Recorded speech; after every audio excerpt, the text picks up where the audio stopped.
High guys, it's Monday morning பார்த்திங்கன்னா நமக்கு ஒரு ப்ரௌனி ஸ்லாப் ஆர்டர் இருந்துச்சு. ஸோ அதை கம்ப்ளீட் பண்ணி கொடுத்துட்டு வீடு க்ளீன் பண்ணலான்னு சொல்லிட்டு ஸ்டார்ட் பண்ணிகிட்டே இருந்தேன். என்கிட்டேருந்து ப்ரூம் ஸ்டிக்கை வாங்கி இவ பெருக்க ஆரம்பிச்சிட்டா. இவளுக்கு இதுதான் வேலை.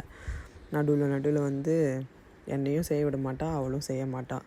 நெக்ஸ்ட் இவளோட சில மெடிசன்ஸ்லாம் பார்த்திங்கன்னா எக்ஸ்பைரி ஆகிற மாதிரி இருந்துச்சு. சரி, ஓகே, அவள் கபோர்டை க்ளீன் பண்ணிடலான்னு சொல்லிவிட்டு இது திங்ஸ் ஃபுல்லாகவே அவளது மட்டும்தான் இருக்கும். ஸோ இதை க்ளீன் பண்ண ஆரம்பிச்சிட்டேன். அப்போயும் பார்த்திங்கன்னா நடுவில் இந்த கௌஷிக் பாருங்கள் வந்து இதுதான் டிஸ்டர்பன்ஸு.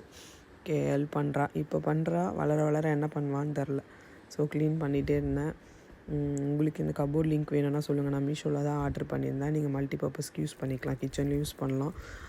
ஸோ நல்லா இருக்குது. ஓகே, மார்னிங் சீக்கிரமாக எழுந்ததுனால கொஞ்சம் நேரம் தூங்கிட்டோம். அவள் தூங்கும் போது தான் என்னால் தூங்க முடியும்னு சொல்லிவிட்டு அவள் கூடயே தூங்கிட்டேன். ஸோ தூங்கி எழுந்து 2 o'clock தான் நான் அந்த ரைஸே பண்ண ஆரம்பித்தேன். சரி, ப்ரக்கோலி ரைஸ் பண்ணிடலாம் அப்படின்னு சொல்லிட்டு மைல்டாக தான், எந்த ஸ்பைசஸும் போடல. ஏன்னா அவள் இஞ்சி பூண்டு போட்டாலே காரமாக இருக்குதுன்னு சொல்லிட்டு சாப்பிட மாட்டேறான்னு சொல்லிட்டு அது கூட போடல. வெறும் பெப்பரு, சால்ட்டு, ஆனியன், கார்லிக் மட்டும்தான். ஸோ மேடம் நல்லாவே என்ஜாய் பண்ணி சாப்பிட்ருந்தாங்க. ஓகே, நைட் வந்து பார்த்திங்கன்னா ஹஸ்பண்ட்க்கு வந்து ரைஸும் கருவாட்டு குழம்பும் எக்கும் வச்சு இந்த டேவை வந்து ஃபினிஷ் பண்ணியாச்சு. ஸோ இந்த டே இப்படி தான் போச்சு.